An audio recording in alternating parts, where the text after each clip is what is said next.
Welcome back to my channel. I am Garima Singh signing in for today's video. In this video, we'll be continuing with our previous video chapter which is all about judiciary system. Okay, so in my previous video, I have explained you what do you understand by the term judiciary and why it is important to have an independent judiciary system. Now, we'll understand the structure of courts. Judiciary, as you all know, judiciary means the system of courts. Now today we'll understand what is the system of court or what is the structure of courts. Okay, so we will start by this very first topic of our day, which is structure. When I say structure, it includes भाई क्या क्या चीजें इसकी judiciary या court system के अंदर आती है. Okay, so this is the triangle which represents the system of courts in our nation.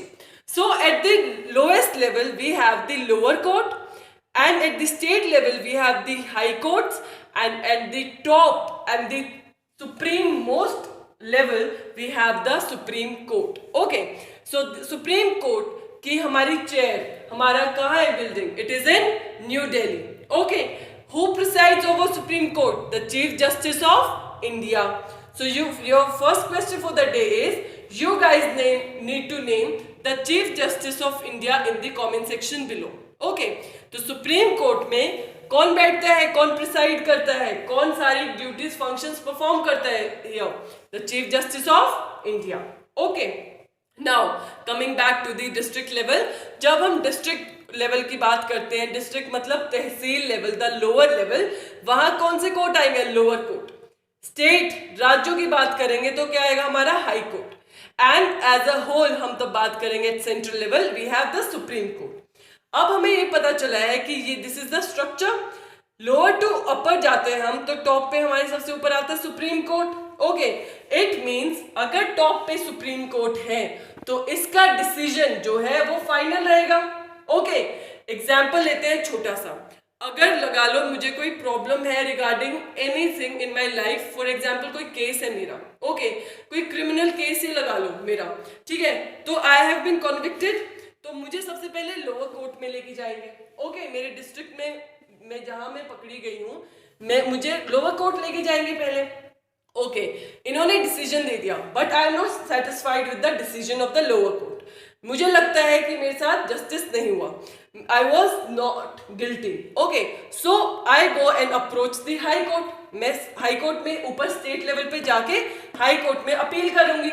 वहां भी अगर मुझे जस्टिस नहीं मिलता है, therefore I can move on to the central level which is the Supreme Court. लेकिन अगर मुझे सुप्रीम कोर्ट ने गिल्टी करार कर दिया, बोल दिया कि you are being guilty, I have nowhere to go, but मेरे पास क्या बचेगा? I have to follow the decision, क्योंकि सुप्रीम कोर्ट का decision is full and final and also binding. Binding मतलब इन सारे कोर्ट्स को मानना होता है. अगर एज्यूम करते हैं सुप्रीम कोर्ट ने मुझे गिल्टी नहीं माना और मुझे बाइज्जत बरी कर दिया, okay, so I will be free of the charges. Therefore high court and lower court ने जिन्होंने चार्जेस प्रूव कर दिया था मेरे अगेंस्ट, वो भी सब कैंसिल आउट हो जाएंगे और हम किसका डिसीजन मानेंगे? सिर्फ सुप्रीम कोर्ट का डिसीजन मानेंगे. Therefore, we call it as integrated system. Integrated system मतलब क्या है?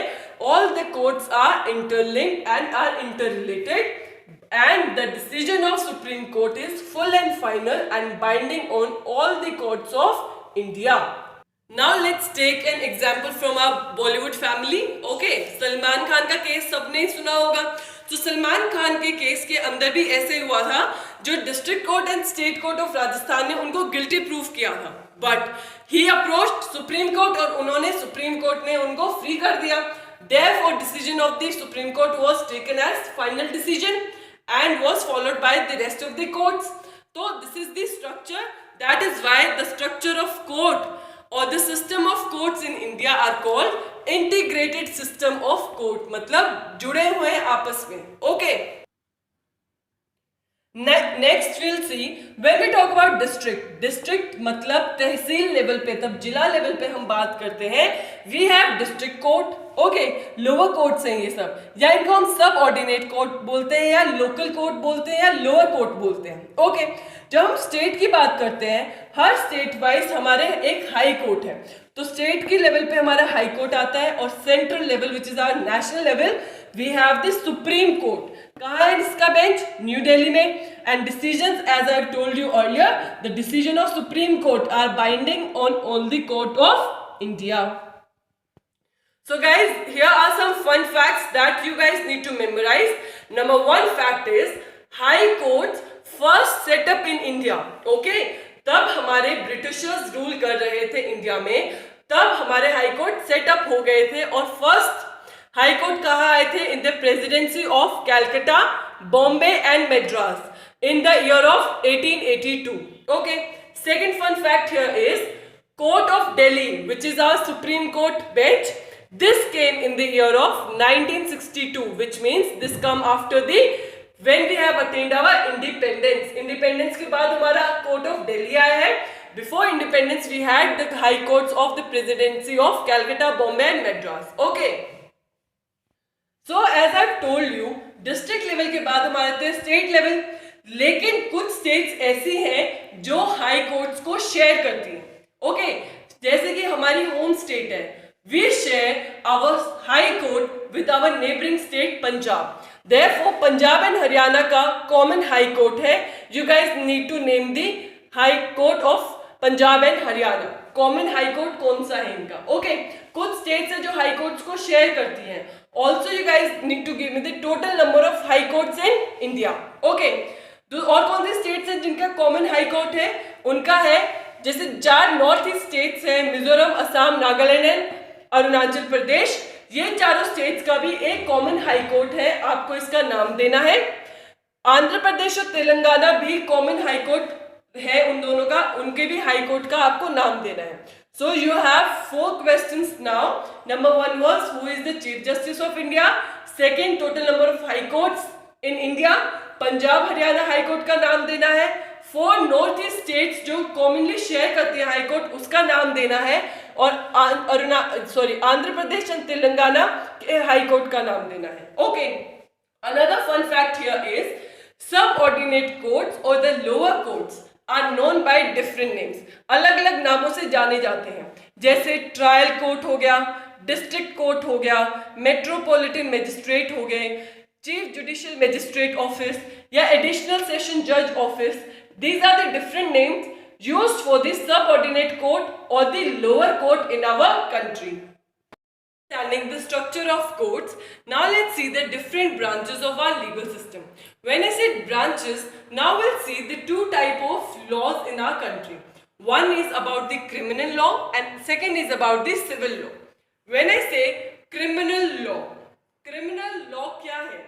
Regarding to the ऑफेंस, मतलब कुछ ऐसा काम कर देना which our society, our social life, social people do not recognise, और उस चीज से ऑफेंड हो जाते हैं, तो उसको हम बोलते हैं क्रिमिनल लॉ. क्रिमिनल लॉ इस सब चीज से डील करेगा जो सोशली हमारे सोसाइटी के लिए is not good and which society thinks is harmful for the society. उन चीजों के regarding the criminal law will deal. Now we have civil law. Civil law is about when we talk about the individual harm or injury और the personal life की किसी individual के बारे में बात करेंगे, then we'll talk about the civil law. Okay. Now let's see in depth. So the difference between criminal law and civil law is number 1, criminal laws deals with the law of offense. Okay.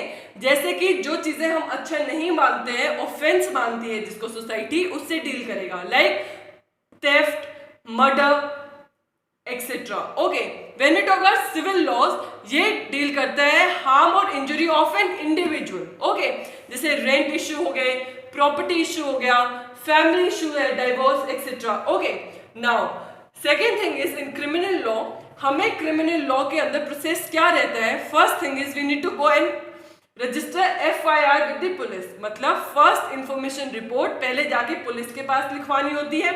उसके बाद second process क्या होता है, फिर हम courts वगैरह में पहुंचते हैं. ओके.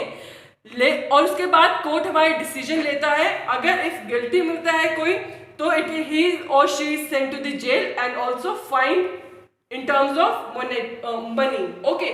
लेकिन जब हम बात करते हैं सिविल की, सिविल लॉ के अंदर प्रोसेस डिफरेंट है. In this thing first you need to go and file the case with the court. जो अफेक्टेड पार्टी है वो पहले कोर्ट में जाएगी, अपना केस फाइल करेगी. उसके बाद हम डील करेंगे.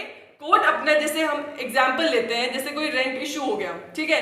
जो टेनेंट है, जो वहाँ किराए पे रह रहा है, वो ना रेंट दे रहा है ना जगह खाली करता है, तो landlord went to the court and filed the issue there.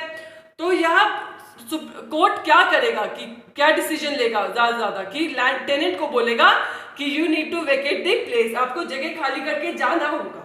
That's it. तो दीज आर द इश्यूज. और अगर फिर जब इनका आ जाएगा decision, then police will come into the scene और वो देखेगी कि कुछ चीज हो रही है कि नहीं हो रही है. ओके. लेकिन क्रिमिनल लॉ में सबसे पहले पुलिस आती है, फिर कोर्ट का रोल आता है. लेकिन सिविल में इट्स द ऑपोजिट, पहले कोर्ट आएंगे, उसके बाद पुलिस आएगी. I hope the difference between the two branches of legal system, which is criminal law and the civil law, is clear to you all. After understanding the different branches, let's see who all can have access to courts. Courts में कौन कौन जा सकता है, अगर कोई परेशान है तो कौन कौन जाके कोर्ट को अप्रोच कर सकता है. Okay. So number one thing is all the citizen of India have access to court. हर सिटीजन ऑफ इंडिया के पास राइट है that they can go and approach the court और द जुडिशरी सिस्टम. इससे हमें पता चलता है we the people of India have a right called right to justice. Okay. Second thing here is, as we all know, and in my previous video I have told you about, the court are the protector of our fundamental rights. अगर हमारे कोई भी fundamental right violate हो रही है, then also we will go and approach the courts. But talking in reality, अगर हम reality की बात करें तो legal procedure जो है वो बहुत ही ज़्यादा costly पड़ता है.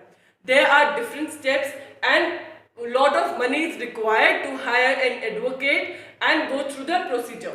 तो reality में ये procedure बहुत ही हमें महंगा पड़ता है.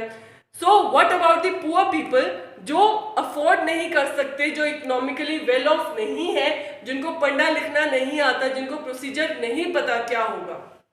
For these poor people the idea of court is remote. Remote मतलब ऐसा कुछ एरिया जो उनको समझ में नहीं आता, ना ही वो जाना चाहते हैं. Okay. Therefore, for the poor people, the Supreme Court in 1980s came up with the concept of PIL. अब PIL के साथ आए supreme court. And now let's understand what is this PIL और कैसे ये पुअर के लिए बेनिफिशियल है. Let's understand the concept of PIL. PIL is public interest litigation. वो वाली लिटिगेशन जो जनरल पब्लिक इंटरेस्ट के लिए कोई भी फाइल कर सकता है. इसका एम क्या होता है? टू प्रोटेक्ट और secure the general interest of the people.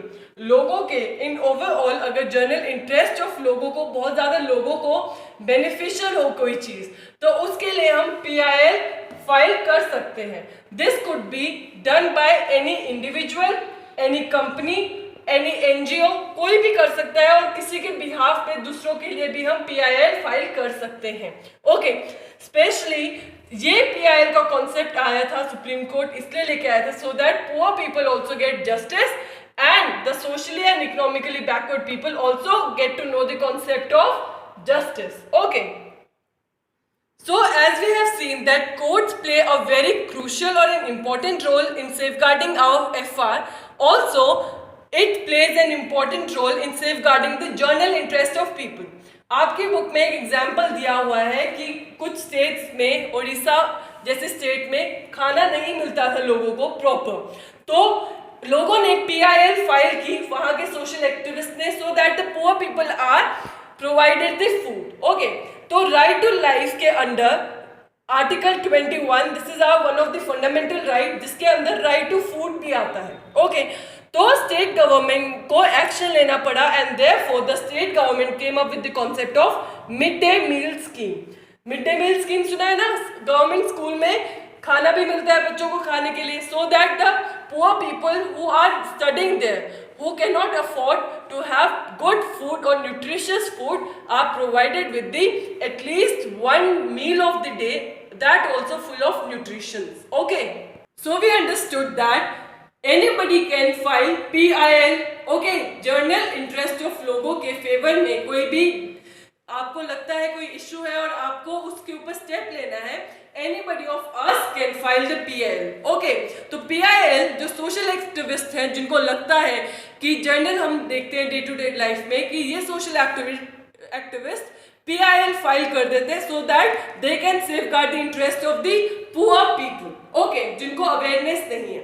Now let's come and discuss the issues regarding our judiciary system. Issues क्या है जुडिशरी सिस्टम में, हमें यहाँ हम क्या फेस करते हैं ज्यादा, that sometime decision are not taken in the favour. कई बार क्या होता है, डिसीजन फेवर में नहीं आता है, therefore poor people had to suffer. Okay, second thing here is the process is very time consuming, it takes long years, है ना, तभी बोलते हैं justice delayed is justice denied। बहुत ज्यादा केस है, पेंडिंग रहते हैं, बहुत लंबे लंबे समय तक चलता है। एक केस को कम से कम रिजल्ट सुनाने, डिसीजन लेने में कम से कम 10 साल 12 साल लग जाते हैं। therefore major issue here is justice delayed is justice denied। okay, so that was it for the chapter. Now let's see the conclusion. We have seen what is our judicial system, the structure, different branches, and what are the safeguards that Supreme Court has come to safeguard the interest of poor people. So in the conclusion, we got to know that no matter what issues we are having here in the economy, judiciary system plays an important role in our nation in protecting the interest of the citizens। okay, so guys, 4 questions I have given you in the starting of the video, and here are 2 more questions to tone up your brain। you guys need to give me the structure of judicial system। आपको सिर्फ points लिखने हैं, अंदर का नहीं material लिखना है। and second is name the branches of judicial system। That's it for this chapter। now I am signing off from this video। before I do that, please guys do not forget to like, share and subscribe to my channel, and most importantly please guys press in the thumbs up icon under my video। I'll see you guys very soon। thank you for watching my video।